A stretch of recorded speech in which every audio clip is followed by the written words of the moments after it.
what do you think would form or would inform their strategy given the verdict on the main 7 issues moving forward in any attempt to change the constitution?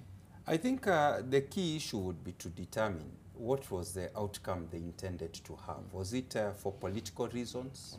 Was it really trying to improve the governance of the country?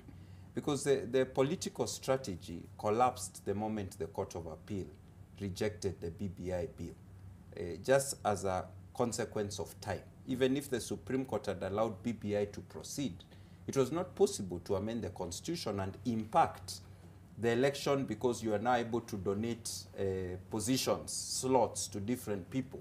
So the political aspect of BBI was dead already last year.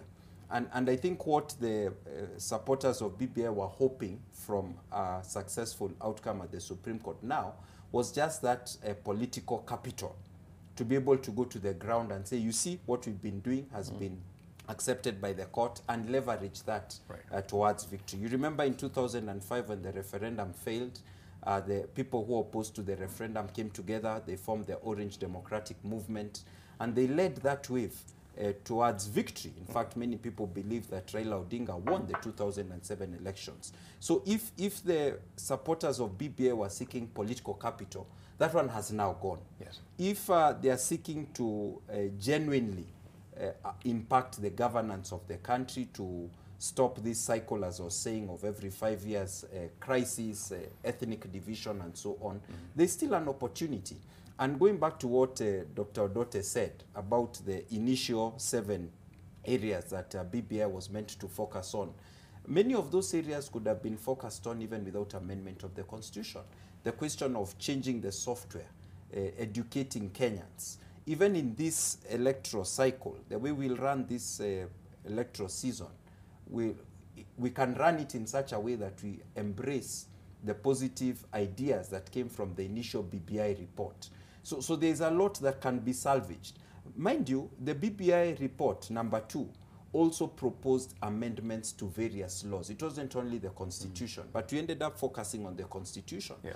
After the elections, some of those amendments to the laws were positive amendments. They can be revisited through parliament. They don't need a referendum. They're just parliamentary lawmaking. Yes. And then, of course, when we come back to amendment of the constitution, the decision of the Supreme Court has made it clear that it is possible to amend the constitution, but you need to be more modest about it.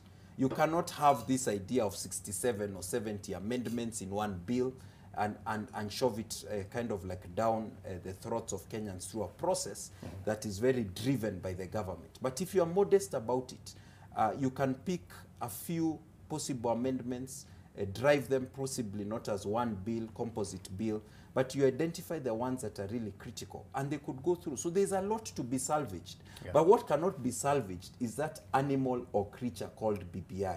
That one is dead. It is buried 6 feet under. We have put on the soil, the concrete slab, and I think also after a few days, there has been decomposition. So